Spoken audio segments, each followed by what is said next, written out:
You're listening to Sunday Night Saffron on Triple J. We're listening to Sunday Night Saffron on Triple J. We're chatting to playwright Lally Katz shortly about the Golem story. Remember, the Golem is that Jewish mystical creature that Saffron is mad on. And of course, we have Waleed Ali hanging out with us tonight. On the line now, though, is white supremacist Buster. He's a blogger and an activist. Andy Fleming! G'day. Hey, how are you? I'm good. I like that, white supremacist Buster. That's a pretty good title. It is. Very flattering. Thank you. Now, can you tell us, is old school white nationalism, like what we imagine skinheads going around or people wearing white hoods, is that dead in Australia, or are there still little groups around? There are still little groups around, and there are still, I think the KKK is probably a spent force. It does have a presence in some rural and regional areas of Australia, but certainly there are still Nazi skinheads about, and there's a Nazi presence among other youth subcultures as well. Yeah, go on, please. Well, over the last 20 years or so, there's been a kind of development within neo-Nazi ranks, not only in Australia but overseas. And what's happened is that the skinhead look, while it remains attractive for some, has increasingly been replaced with people who are interested in other subcultures such as metal, especially death metal, goth, straight edge, hardcore, all sorts of other youth subcultures. Now, the historical context of, like, US white power groups is that there was slavery, then there was a civil war to abolish slavery, and it kind of bounced off that. What's sort of the roots of it in Australia?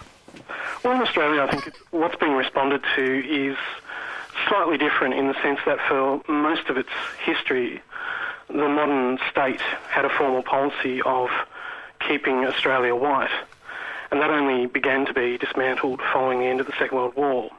So in terms of the Australian tradition, many white nationalists or white supremacists are able to refer to a period in Australian history where their ideas were, to a greater extent, actually being implemented by the state.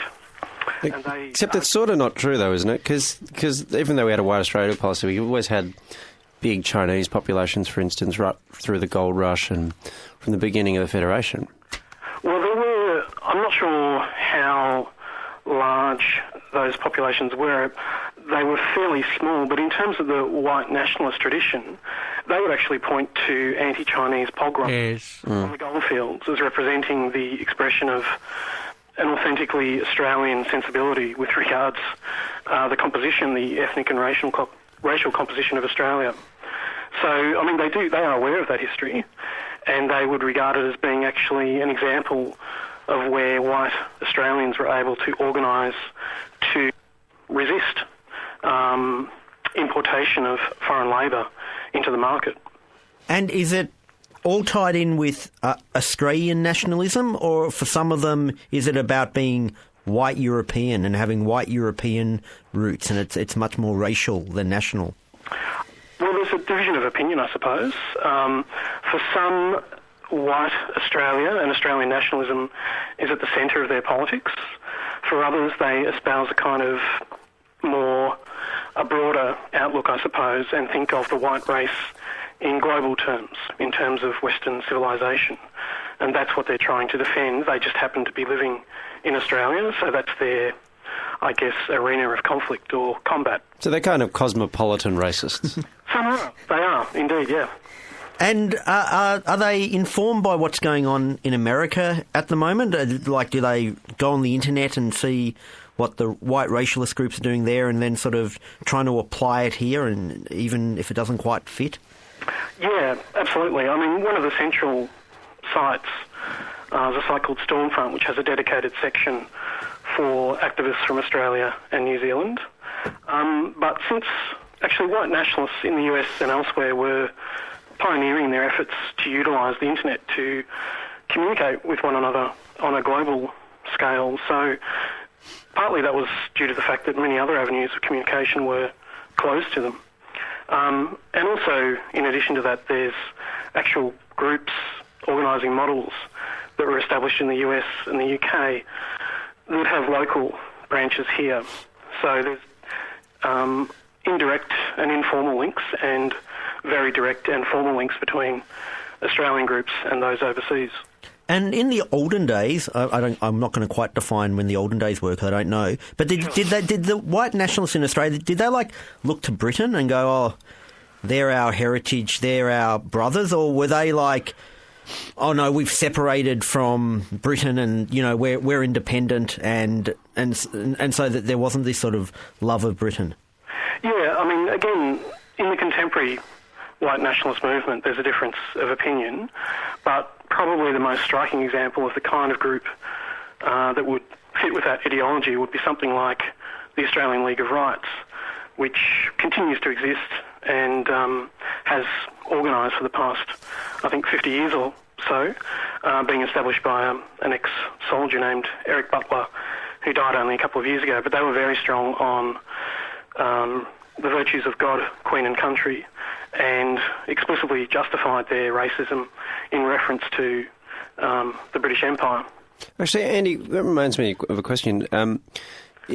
How much has the white supremacist movement moved outside Christianity now? Because in America, of course, it's been very based within Protestant Christianity, and they do Bible study groups and those sorts of things. Sure. Is this now something that's become secular?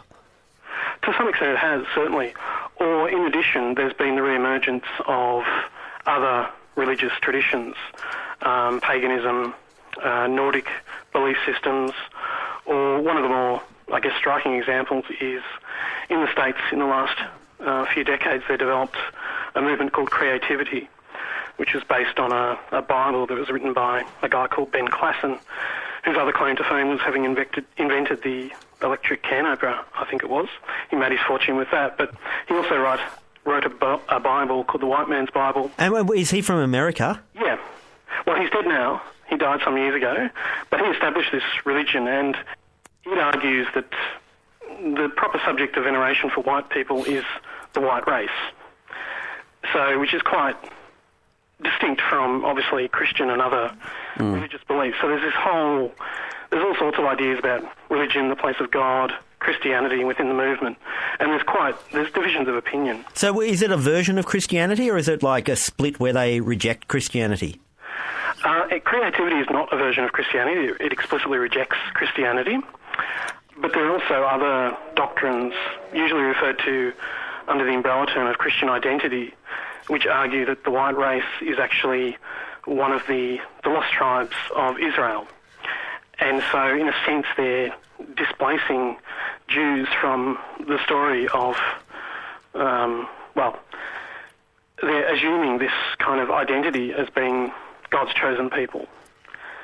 And there's all sorts of different ideas about these sorts of issues. Because there's quite a split on that in America, where you have, as Waleed said, you've got the Christian white supremacists, and you've got the ones who not only aren't Christian, but Christianity is from a Jewish tradition, and that's why, and I think Christianity is another way that the Jews are manipulating and pulling the strings. That's right, absolutely. And who are Combat 18? Combat 18, they're like many other groups. They began, in Combat 18's case, they began in the UK in the late 80s, essentially in reaction to state repression and the anti-fascist movement. It was intended to be a kind of militant vanguard of the neo-Nazi movement. And Combat 18, the actual initials, 1-8, stand for A and H, which is Adolf Hitler. So the group explicitly locates itself within the neo-Nazi tradition. And what it's done, it's spread from the UK to other countries. It's especially strong in parts of Eastern Europe and embodies a kind of very militant and violent approach to neo-Nazi politics. It's had a very marginal presence in Australia. I think it was early last year, a couple of members, or alleged members of the group, were arrested and charged. They'd taken part in a drive-by shooting at a mosque in Perth. but no one was injured. They were caught and prosecuted. And there's, again, like other groups, there's a division of opinion within the broader movement as to the kind of place of Combat 18, whether it's a useful organisation or it should be properly distanced from other groups, more legitimate, I suppose, in their eyes. And are you on your own as a watcher, Andy Fleming, or is there a bunch of people who are keeping their eyes peeled on our behalf? Yeah, there are. I'm one of a number of people who have, in the past 5 or 6 years, my initial interest came via a group called Fight Them Back, which was formed in response to neo-Nazi activity in New Zealand, actually. So there's Australian and New Zealand activists involved. And there's a number of us, we kind of monitor what's going on among these groups and publish occasional reports and let the general public know, I suppose, that these people are about, that they exist and what they're doing. And you've profiled them, have you? Yes. A number of the key groups and a number of the key individuals have been profiled on the site and elsewhere. Including Jack Van Tongeren? Yes. Although Jack's... Is he out of it now? Yeah, he was in jail for many years. He ended his involvement in the late 80s. He came out, he tried to kickstart a new campaign. That got him back in jail. He got out of jail again, and as far as I understand it, he's essentially retired. Has he repented or just retired? I'm not aware of him having repented. But as far as I'm aware, he's not active. He just thinks it's time to give some of the young and up-and-comers a go. Well, he did. When he got out the last time, which was about 5 years or so ago in Perth, a small collection of younger people, young men in their 20s, gathered into a small group, and they agreed to help promote his cause. But which meant vandalising synagogues and other institutions in Perth. They were caught. Most of them went to jail, and the group dissolved. And after that, I think that was Jack's last kind of hurrah, I think. So also, go on. So when these guys are arrested, you said they've been arrested and prosecuted a few times. Do they get prosecuted under terrorism legislation? That's pre-terrorism. No. Jack's 1980. Well, no, but you had a drive-by shooting last year. In Perth last year. No, they're not. Why is that? Because it seems to fit the definition. Well, it may. I'm not sure. But I suppose there's a question of whether or not there's the political interest or will in prosecuting these groups as terrorist groups. And I'm not sure that that's present. I reckon that's really interesting, because what does that say? If we're not interested in prosecuting them as terrorist groups when it's political violence... Yeah, especially in the case of Perth, 18. Elsewhere, there hasn't been a lot of murderous violence, although there's been some associated with the movement in Australia, but certainly overseas, groups like Combat 18 have actually killed people in the name of their politics, so it would seem to broadly fit within that category. As to why, I'm not sure. Now, Andy, can you please come back on again, because I'm obsessed with this topic and I want to talk more and more, except the producer's telling me to shut up. So